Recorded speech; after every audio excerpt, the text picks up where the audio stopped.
Tantor Audio, a division of Recorded Books, presents A Death Not Foretold, a Glenmore Park novella by Mike Omer, narrated by Eric Jason Martin. Chapter 1. It took her entirely by surprise. Her ears still rang from the blasts as she felt her knees buckle, her body refusing to obey her simple instructions. She crumpled to the floor, her mind trying to make sense of it all. She tried to piece it together, a sequence of events leading to the throbbing pain in her chest, to the weakness in her muscles. She heard something in the background, a movement. That's right. Someone was in the room with her, someone she knew. Who was it? She couldn't concentrate, thoughts blinking on and off in her mind, none of them making any sense. How had she not seen this coming?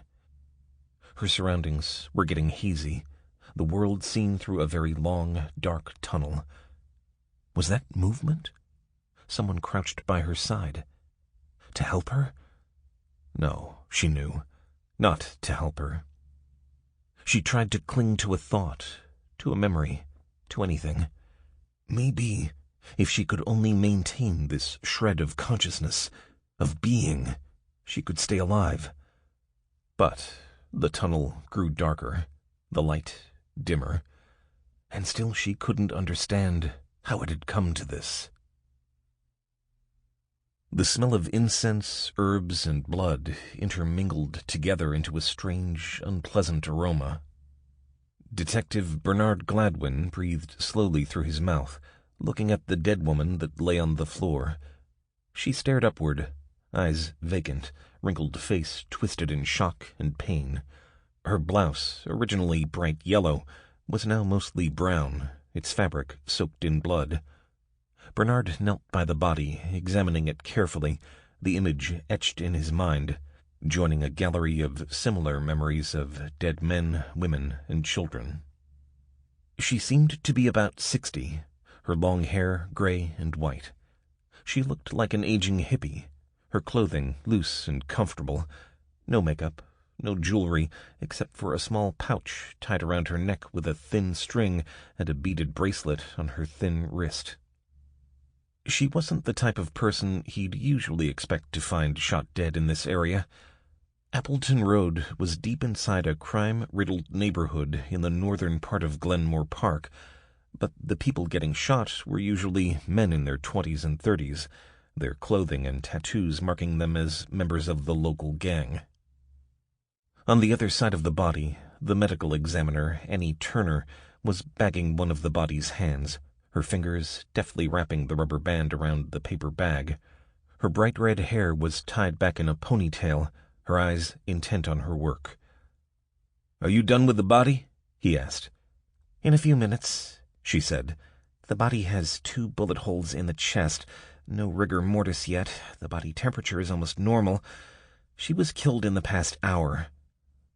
Bernard nodded. This matched the report of the shooting. He didn't ask for a cause of death, knowing very well that even though there were clearly holes in the body, the methodical examiner would refuse to say anything definite. He fought the desire to close the victim's eyes, to cover the body somehow. 14 years on the force, and he still had these urges every time. He knew better. These impulses were nothing but idiotic ways to make himself feel better, and to compromise the evidence in the process. The victim didn't care if her eyes were open or shut. She was dead. He got up and looked at Matt Lowery, the crime scene investigator.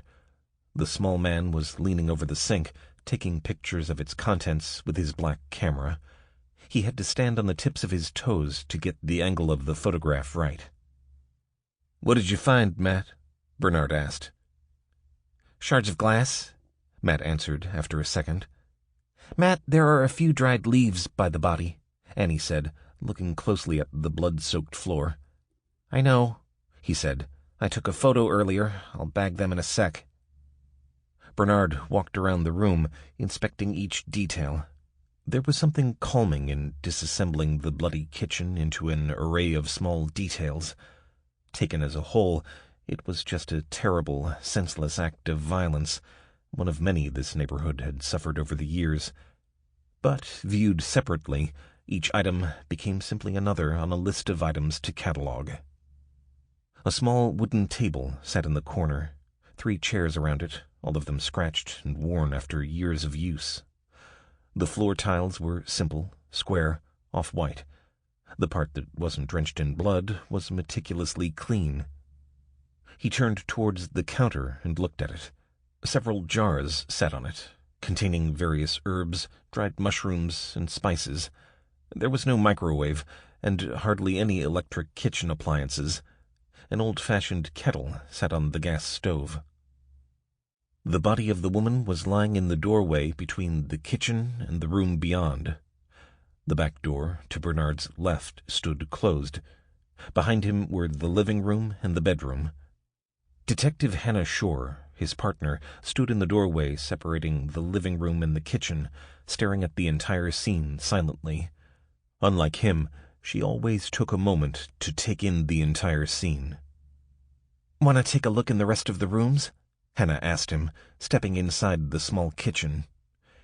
"Yeah," he said, relieved at the suggestion. "Let's check that one first." He indicated at the room beyond the body. The woman had been shot midway between the kitchen and that room.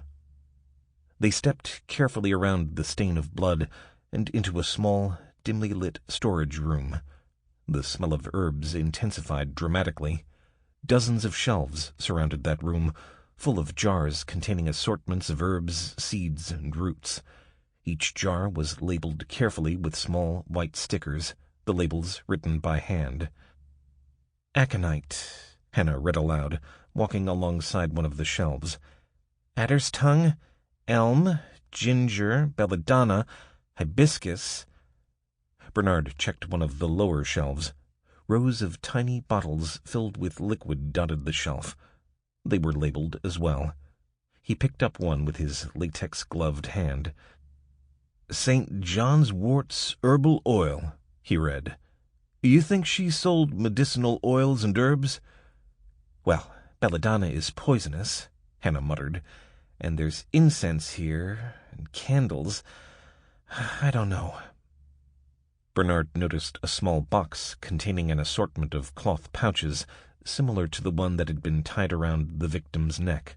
He checked one, then another. They were all empty. They stepped out of the storage room, back to the kitchen. Matt was taking pictures of the back door's knob. "Where's Violet?" Hannah asked. "On her way," he said, lowering his camera. "Morning traffic."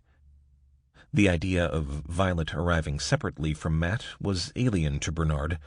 The investigators nearly always arrived to the scene together. "It's a good thing you got here so fast," he said. "I got around the morning traffic going via Esperanza Drive," Matt said. "I saw there was some really heavy traffic at Clayton Road, so I took a right on 6th Street and—" "You know what my mom used to tell me?" Hannah interrupted him. "What?" "Never tell anyone about your dreams, or your driving itinerary. No one cares." Matt grinned at Bernard, who smiled back at him. "I'll keep that in mind," he said. "Anyone find any ID so far?" Bernard asked. "Is this really Jacqueline Mune?" Matt shook his head. "Not yet. There's no ID in her handbag." He motioned with his head to a flower-patterned cloth handbag hanging on one of the chairs. "But the purse is inside, and it has cash in it." "Okay," Bernard nodded. "Any signs of forced entry?" "None, but the killer left through the back door," Matt said. "How do you know that?" Matt turned around from the sink, the evidence bag in his hand, the tweezers in the other. "Check out the doorknob. It has a blood smear on it. The entire doorknob is almost devoid of fingerprints. I think the murderer used some sort of cloth to open the door." "A blood smear? The victim's blood?" "I don't know yet, Detective. Might be." Bernard walked over to the door and took a look at the doorknob. Sure enough, on the right side there was a clear brown smear mark. Dried blood. "Let's check the living room," he said to Hannah. The living room was a cozy space, all the furniture in warm colors of brown and red. There was a comfortable-looking chair and a sofa, both in the same shade of cherry, on opposite sides of a light brown coffee table. Just like the kitchen, Bernard thought, shades of brown and red. But unlike the bloody kitchen floor, the colors belonged here. They made this room feel welcoming, comfortable. The room was clean, just like the rest of the house. A large window in one of the walls let in the sun, illuminating the room in the easy-going, playful light of a nice spring morning. One thing was clearly missing: a television set. For a moment, Bernard wondered if this was a robbery gone wrong after all, but no. The chair and sofa were pointed at the table, as if that was the room's center. Bernard quickly walked across the room and poked his head into the bedroom, a tiny room completely taken up by a double bed. No television there either. He returned to the living room and approached a small dresser in the corner of the room. Sometimes homes looked clean on the outside, but the chaos was merely hidden inside the drawers and the cupboards. Bernard's own home was like that, the mess shoved into any available closet. He opened the dresser's top drawer. This was not the case. The drawer had no clutter inside, just a few wooden boxes and a cloth pouch. He flipped open the lid of one of the boxes. A deck of tarot cards sat within, face up, the top card displaying a large sun. "There are tarot cards here," he said. "I'm not surprised," Hannah said, joining him. "She definitely looks the type." Bernard said nothing, feeling a bit irked. He didn't think there was a type that owned a deck of tarot cards. He was pretty sure that Carmen, his wife, used to own one. Hannah picked up the pouch and loosened the cord tying it. She looked inside. "Bones," she said. "Small bones." Bernard glanced into the pouch. The small bone fragments were barely visible inside the dark cloth. He took it from Hannah and poured the contents on the table. There were several bones: a tooth, a key, a bird's foot, some shells, and a foreign coin. "Ever seen anything like that?" he asked Hannah. She shook her head, shifting the items gently with her gloved fingers. A couple of men walked through the front door, carrying a stretcher between them. "Where's the victim?" one asked. "Over there." Hannah motioned towards the kitchen. Bernard collected the small items back into the pouch, tied the cord, and put it back in the dresser. He opened the bottom drawer. There were a few photo albums inside. Bernard flipped through one of them. The first page had a picture of a middle-aged woman hugging a teenage girl in a park. Both were smiling. The woman was clearly the victim, even though she was 20 years younger in the photo. Bernard took a long look at the photo and sighed. There was a motherless daughter now, and chances were he'd be the one to inform her of her mother's death. "Time to talk to the person that called this in," he said. Chapter 2. Jenna Terrell's black and gray roots peeked at Bernard through her dry auburn hair. Her plump face sat atop a thick neck, and it wore a mask of cultivated concern that was as fake as her hair color. "Is Mrs. Mune okay?" she asked as she led Bernard and Hannah to her living room. A small white poodle sat in the middle of a large sofa, eyeing them with interest. It licked its lips in a manner that Bernard found disconcerting, though he wasn't sure why. "Can you please tell us exactly why you called the police, Mrs. Terrell?" Hannah asked, sitting down by the dog. "Well, I heard a couple of very large explosions from nearby. It sounded like it came from Mrs. Mune's home. I phoned her." "You have her phone number?" Bernard asked, still standing. The dog didn't seem to be about to move aside and let him sit.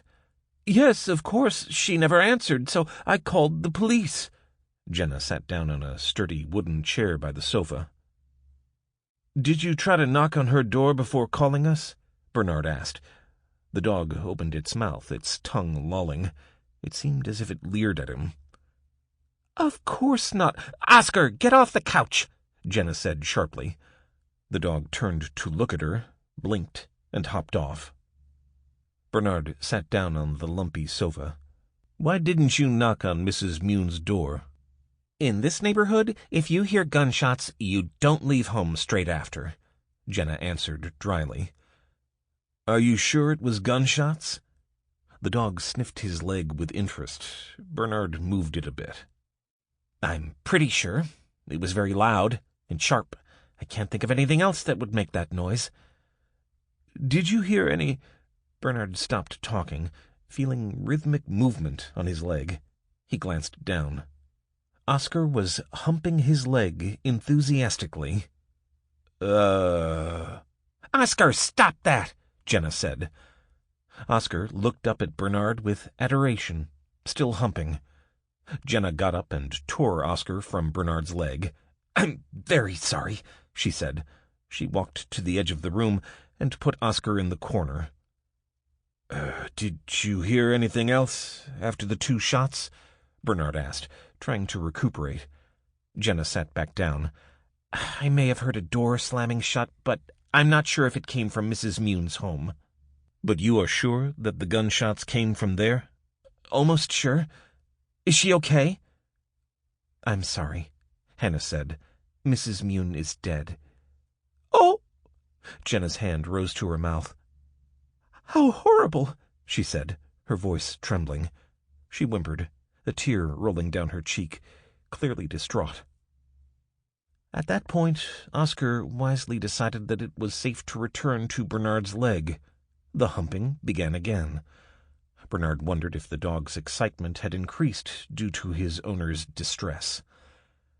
Bernard cleared his throat, hoping that Jenna would notice his predicament, but her eyes were shut, lips quivering, as more tears materialized in her eyes.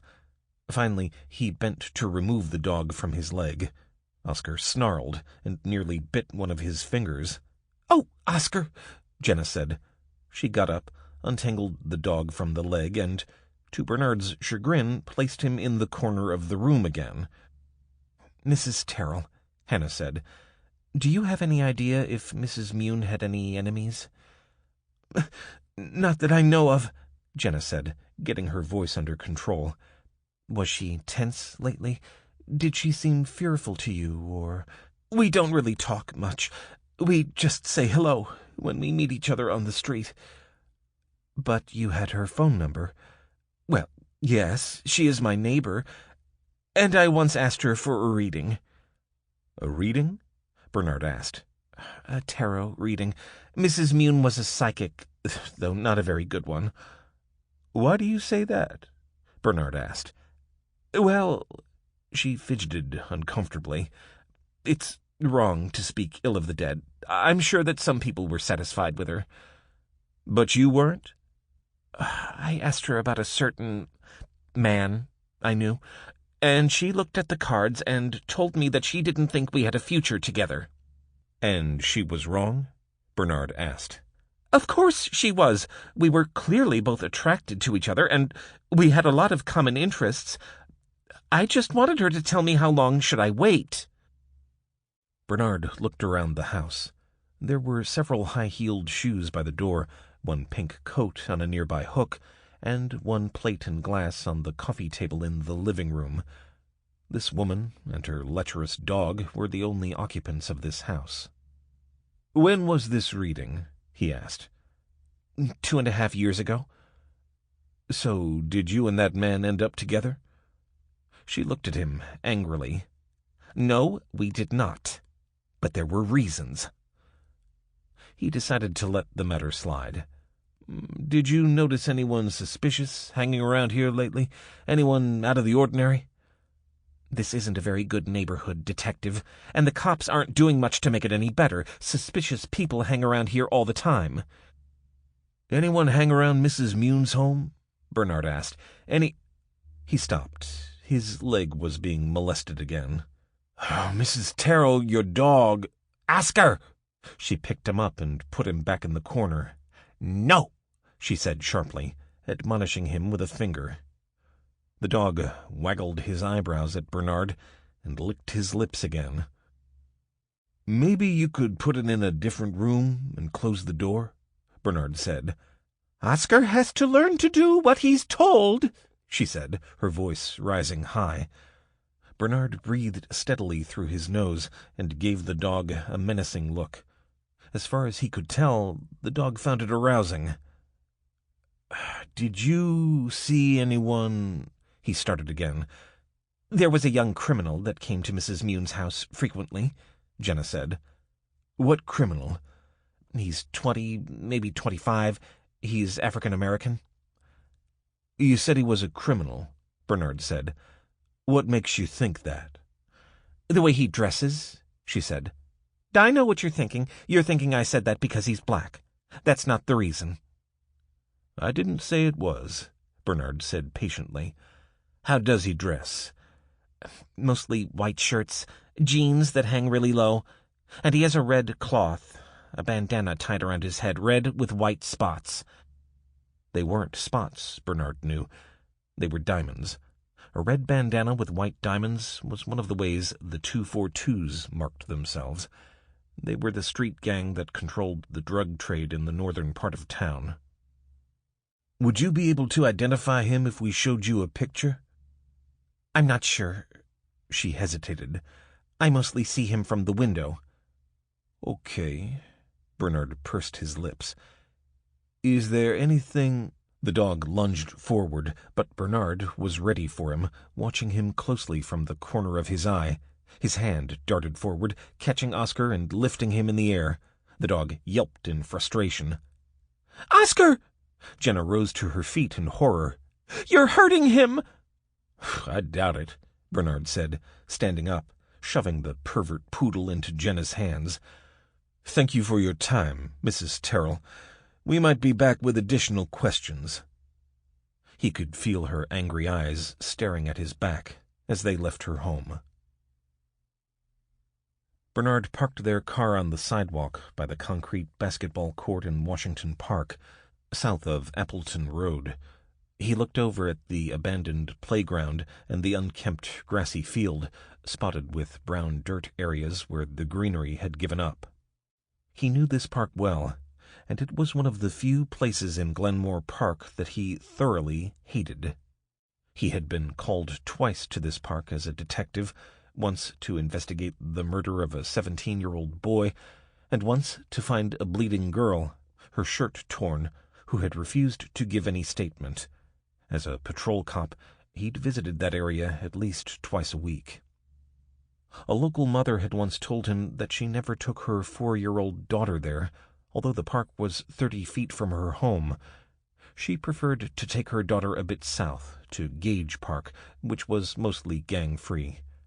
Judging by the unused, aging slide and swing set, she was not the only one.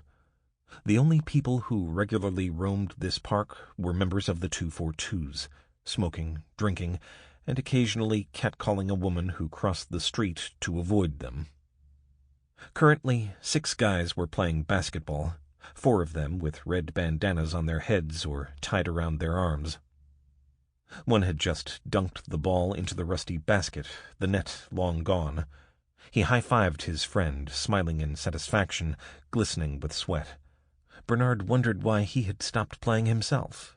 He used to play every weekend with his friends, even after Tom and Gina were born. He resolved to try and play a bit with Tom next weekend. "They won't talk to us," Hannah said. "They might," Bernard answered, though he believed she was right. Perhaps they should have tried to get Jenna Terrell to look at some mugshots first, identify the man she had seen. But he knew from experience that white men and women often misidentified black people. It was faster this way, if they got any answers. He opened the car door and stepped out, walking to the basketball court, his steps slow and measured, like they always were when he walked anywhere with Hannah. His partner was almost 14 inches shorter than him. If he walked too fast, she'd have to run to keep up. As they stepped into the basketball court, the 6 players stopped playing and turned to look at them. Bernard knew 3 of them by name, and another one seemed familiar. Unconsciously, he changed his posture. His arms loosened a bit, his shoulders drooped, his head turning left and right, nodding slightly with the rhythm of his strides. By his side, Hannah kept her straight posture, her intense stare, her clenched jaw, muscles tight. His partner was a fantastic detective, but she could never blend in. Always looking like a cop, talking like a cop, moving like a cop. "You want to join the game?" one of them asked, grinning. "I want to see the woman play," said another, called Jacqueline, tossing the ball in the air and looking at Hannah. "What do you say, officer? Want to show us how high a white girl can jump?" "Maybe some other time," Hannah said, her voice calm and even. "Hey, Jacqueline," Bernard said, and glanced at the others. "Brandon, Michael, that was a nice slam dunk." "Much better than anything you can do, for sure." Jacqueline grinned at him. "You'd be surprised." Bernard raised his eyebrows. "Maybe sometime we should play a little one-on-one. Teach you to respect your elders." "Elders shit," Jacqueline laughed. "I'll kick your ass so hard you won't have any left when I'm done." "We'll see," Bernard said. "Right now I have something else on my mind. Do any of you know Jacqueline Mune?" The smiles disappeared. "Sorry, officer," Jacqueline said. "Can't help you there." "She lives on Appleton Road," Bernard continued, unperturbed. "One of you may have come to her place a couple of times." This was the perfect moment for someone to cut in with a dirty joke. Bernard half expected it, trying to guess what they'd say. But none of them did, which made it clear they all knew who she was. He tensed up. There was something going on here. What did a fortune-teller have to do with a drug-dealing gang? Sure, she could be a client, but he felt as though it was more. "If we meet someone like that, we'll be sure to tell her you said hi," one of them finally said, and turned around to walk away. "You won't," Bernard said. "Jacqueline Mune is dead." A long silence settled around the court. Bernard looked at each of them in turn. Most met his eyes evenly. 2 of them avoided his look. "Well," he finally said, "if any of you think of anything, give me a call." He drew his card out of his pocket. He held it out to the closest player, who grudgingly took it from him. He and Hannah turned and left. He noticed that the 6 men hadn't resumed playing. They got into the car, and Bernard stared ahead, thinking. "What do you think?" he finally asked. "No idea," Hannah said. "They knew who she was, but I don't know if she was a client or someone they just knew from the street, or maybe someone they killed." Bernard's fingers tapped on the steering wheel. "Let's go back to the crime scene," he finally said. "Do some door-to-door. Maybe someone saw one of the 242s around Mune's house this morning. And maybe someone can point us to her next of kin." He drove the car, lost in thought. "You seem to know everyone here," Hannah said. "Well," Bernard thought about it. "When I was a patrol cop, Captain Poe, did you know him?" "Sure," Hannah said. "He was the patrol captain when I joined.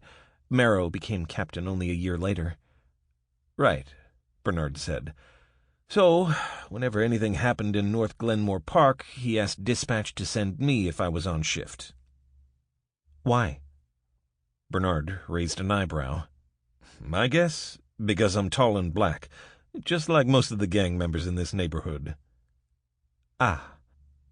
"Anyway, we got calls from here almost every day, so I was sent here a lot. And I used to do some foot patrol here as well, just to get to know the place better. I know some of these guys back from when they were little kids. I caught Brandon running away from a little store once. He stole some Reese's peanut butter cups. And Michael's mother was a prostitute on Northwood Drive." "I get it," Hannah said, but Bernard felt like she didn't. He had seen energetic little 8-year-old boys grow up to be young men who peddled drugs and killed each other. He had once found a 6-year-old girl called Chloe cowering in the corner of the kitchen under a table after she watched Daddy beat Mom. Sample complete. Ready to continue?